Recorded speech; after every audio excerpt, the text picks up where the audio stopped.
আজকে আমি একটা মিক্স খাবার বানিয়ে দেখাবো তোমাদের।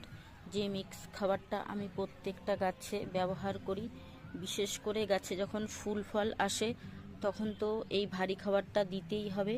এটা গাছের সুস্বাস্থ্যকর অর্গানিক খাদ্য।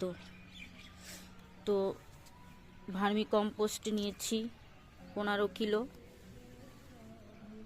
1 কিলো শিংকুচি, হাড় গুঁড়ো 1 কিলো, নিম খোল 1 কিলো, সর্ষের খোল 1 কিলো, জিয়ার দানা 500 gram, blood meal 1 kilo, single super phosphate 1 kilo, বাদাম খোল 1 কিলো,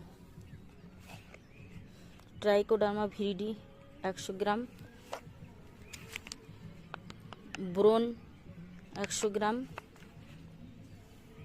ফিশ মিল 1 কিলো। এবার প্রত্যেকটি উপাদান ভালো করে মেশাবো। মিশিয়ে তারপরে 1 মগ জল ছিটিয়ে ভালো করে তারপরে আবার মেশাবো। মেশানোর পর বস্তায় অথবা ড্রামের মধ্যে ভরে রেখে দিতে হবে ছায়ায়। তারপরে এই খাবারের বয়স কম করে হলেও 1 মাস হতে হবে। তারপর প্রত্যেকটা গাছের গোড়ায় ইউজ করা যাবে। কিন্তু শুধু এই খাবারটাই ইউজ করা যাবে না, আম গাছে আর জামরুল গাছে। আম গাছ বা জামরুল গাছে ব্যবহার করতে হলে এই নিম খোলটা বাদ দিয়ে বানাতে হবে। যারা আম গাছে কিংবা জামরুল গাছে দেবে তারা নিম খোলটাকে বাদ দিয়ে বানাবে, কারণ নিম খোল আম গাছের জন্য প্রচুর ক্ষতিকারক। আম গাছের পাতা পুড়ে যায়, আবার কোনো ক্ষেত্রে আম গাছ মরেও যেতে পারে।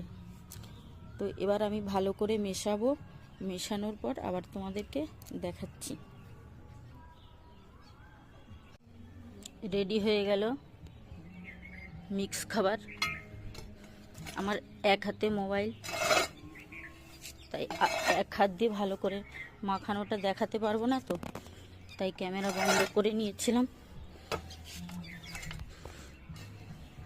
এরকম সুন্দর করে ভালো করে মিশিয়ে নেবে। মেশানো হয়ে গেলে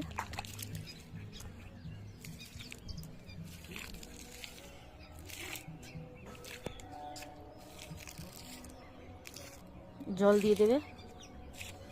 জল দিয়ে আবার ভালো করে মেশাবে।